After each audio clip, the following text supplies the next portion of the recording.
Man's perspective. My name is Eliana Piepsh. I'm a former IDF combat commander and a diehard Commanders fan. And today I'm going to be doing a best case scenario mock draft for these Washington Commanders.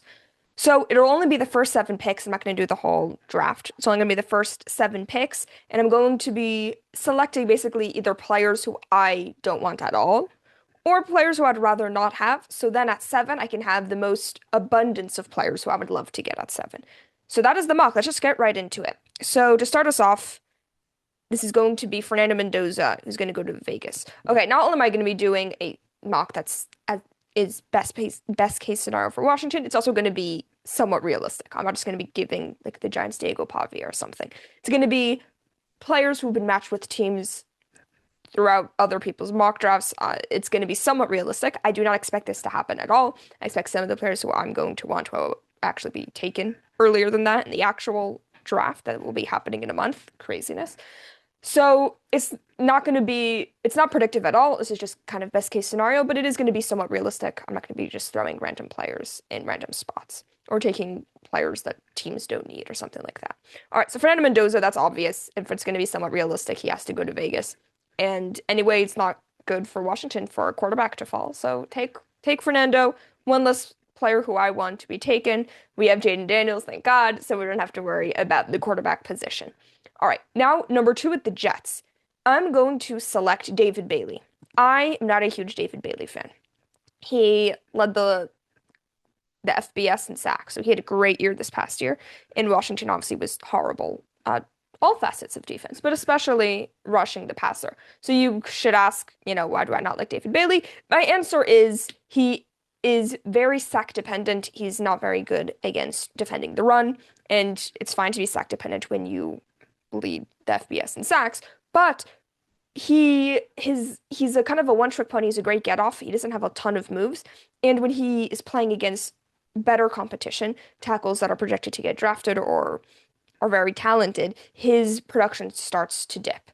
So that worries me because in the NFL, you have the best players, you have the best tackles from college who have now come to the NFL and have, the NFL is a much, much higher quality of athlete and player.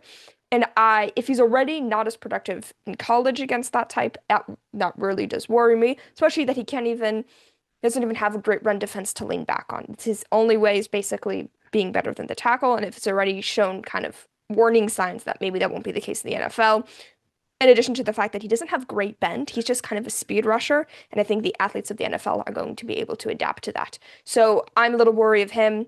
So I'm going to give him to the Jets at number 2. Now, 3 with Arizona. I think I'm just going to give them Francis Mauigoa. I think that is what's going to happen in the draft when it unfolds in late April.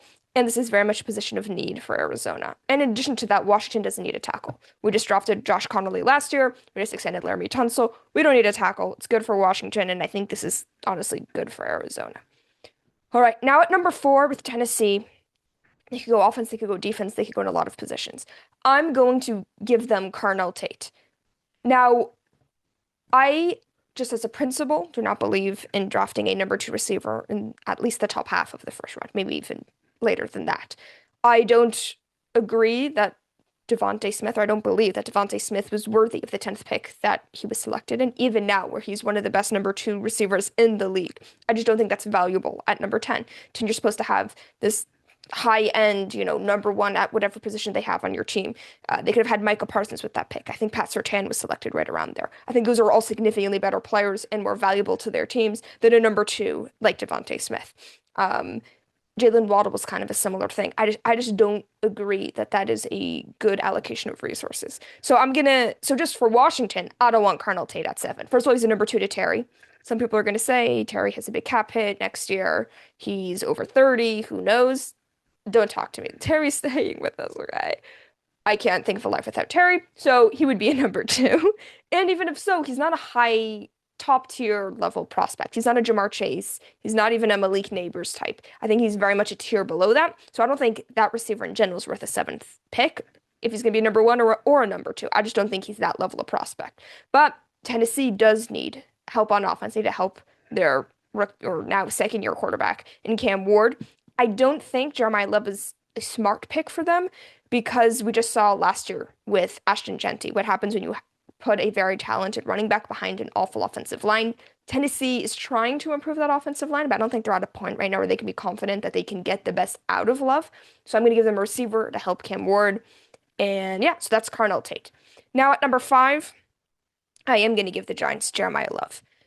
So for Washington, I'm thinking is we already survived a tenure of an elite Giants running back who was selected very early in the first round, and that's Saquon Barkley, obviously.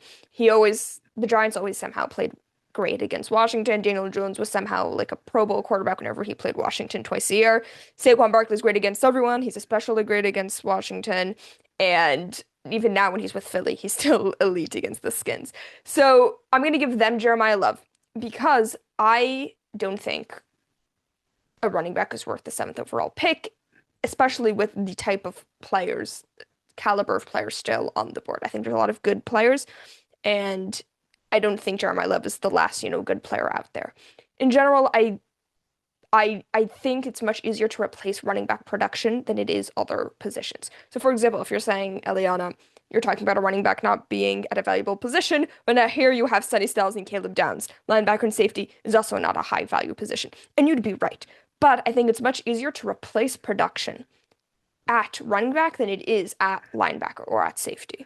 So, for example, Washington, top 5 rushing offense in the league last year. And that was with Bill, C-Rod, Jerry McNichols. That was our running back crew. And in addition to that, we had an awful defense. So we were running behind most of the games, which means you're passing the ball more. So less opportunities to run the ball. And Jaden Daniels was hurt the majority of the season. And with all of that, Washington was still a top 5 rushing offense. And this wasn't because Bill was the greatest rookie running back to ever grace our eyes. He was solid, and these were all solid players. But with a bunch of solid players and a good offensive line, which I still believe Washington has, we're returning 4 of 5 starters. Cosme, who only joined in the season halfway through because he tore his ACL 8 months before the season at the end of the 2024 campaign. So now he has a fully healthy offseason, and he's a Pro Bowl, borderline all-pro right guard. So I think we're returning 4 of 5 starters. I think we're only going to get better on the offensive line.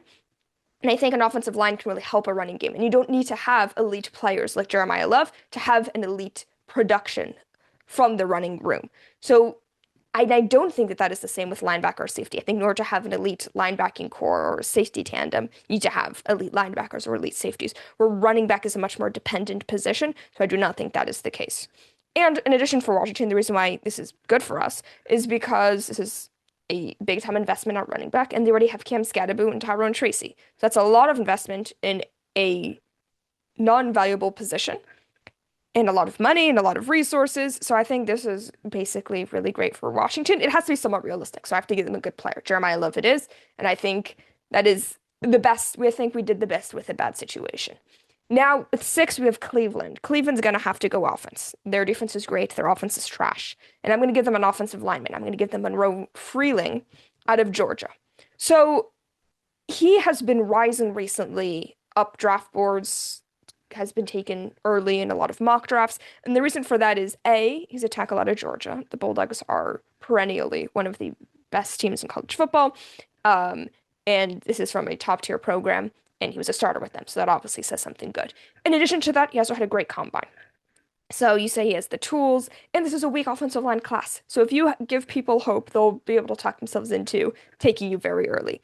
I don't think he's worth the 6th overall pick. I think most people would say that he's not worth the 6th overall pick, but Cleveland's at a place where they can't just take best player on the board because their defense is already stacked, and you're going to get a quarterback either this year or next year, and you need to give them some kind of support.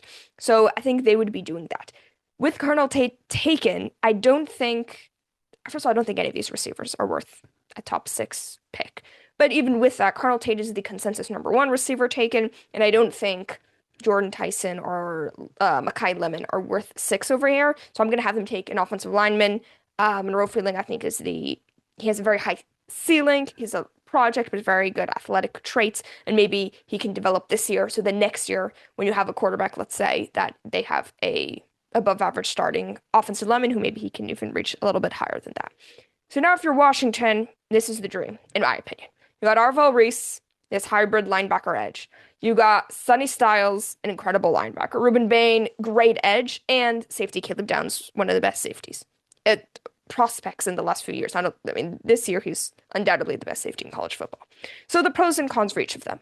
For Arvell Reese, he's a hybrid. He hasn't really played edge all that much. So if you're going to project him at an edge, you don't really know what you're getting. It's kind of a leap of faith. So that's kind of his negative there. Sonny Styles he's great, but he's a linebacker. He does all the athletic testing. He's 6'5" and runs a 4.4 and jumps out of the gym and all of that, but linebacker, not as valuable. Ruben Bain, one of the best edge rushers in the country last year, almost single-handedly willed Miami to a national championship appearance and played extremely well throughout the playoffs. Negative, he has short arms. And we are now going on 20 years where an edge rusher has not had double-digit sacks if he has less than 31-inch arm length. So that's a negative. And then you have Caleb Downs, great player, safety. So this is kind of what Washington is having to deal with. Now, for me personally, I would take Arvell Reese here with the 7th overall pick. And my reasoning behind that is we have Dan Quinn. And Dan Quinn helped develop Micah Parsons to be one of the best edge rushers in the NFL right now. And he was a linebacker in Penn State, and he was able to make that transition under Dan Quinn, and Dan Quinn had a very good plan for him. And in addition to that, Arvell Reese is a very, very good linebacker. So even if he busts and he fails at edge, we could put him at inside linebacker, and the difference between him and Sonny Styles, I do not think would be very great. So if you have a player the caliber of Sonny Styles who has the option, the upside of maybe edge, I'll take that. With Ruben Bain, as I said, we haven't had a double-digit sack guy with under 31-inch arms. It is worrying. If you look at the tape, Ruben Bain dominates the top tackles in college football. So it doesn't really matter that he is, under 31-inch arms, or we'll see at his pro day what the numbers come out.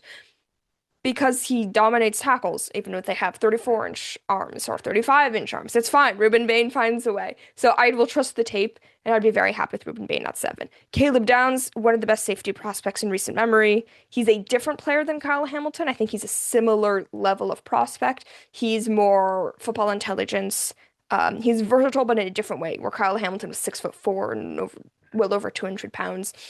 Caleb isn't quite that size. He's just under 6 foot. He's 206. So he's a good player. And I'd love to get him at 7, just with all of these players who fell to us. I wonder how that happened. So I would take Arvell Reese. So that is it for me for today. I only went through 7 picks. I would love to know your feelings on it. How likely do you think this is going to happen? And if so, are you happy with this? Or would you have taken one of these other 3 players? I know a lot of people want Washington to take offense to kind of help Jaden Daniels, surround him with support, because last year our whole team went down injured and there was no receiver left to catch a ball. So a lot of people want us to take Carnell Tate or Jeremiah Love because he's a great running back, and I agree, he is a great running back. So I would love to hear your thoughts. I just personally believe defense is more important. Defense is where our holes are. And if you look towards the future, Washington is going to have holes next year. We've done a great job in free agency getting, I think, really high quality players and not having to overpay for them. But with that, we're getting 1 year ahead of replacing some guys. So we got Leo Chanel on a 3-year deal at linebacker. He's a great player. But Frankie Louvu is going to be a free agent next year, which means we'll have Hole at linebacker. Or we got Nick Ross at safety, but Quan Martin is going to be a free agent next year. So does that just a straight up replacement? On edge, we've signed a ton of guys at edge, but most of them are on 1-year contracts. So next year, the only starting caliber guy who we have who will be under contract next year is Adafe Owe, because Dorrance Armstrong is going to be a free agent.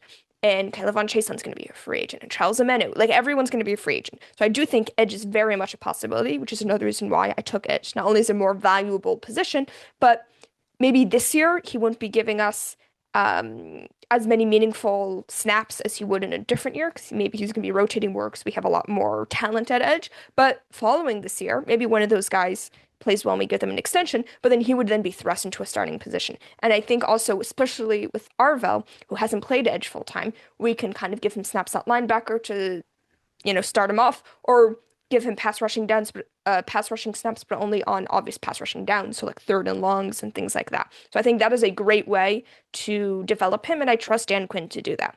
So I would love to hear your thoughts, whether you think Washington should go offense or defense, and if so, defense, if you think it should be another player. I really enjoyed this. This is like the best. I love it's draft season. This is what we live for. Okay, not because the season is always better than draft season, but it's pretty great. Season ends, jump right into draft season, and then the moment May comes, it's kind of depression for 4 months. But we're not there yet, so it's all good. Enjoy draft season. You have 1 month left, and good luck to the Skins.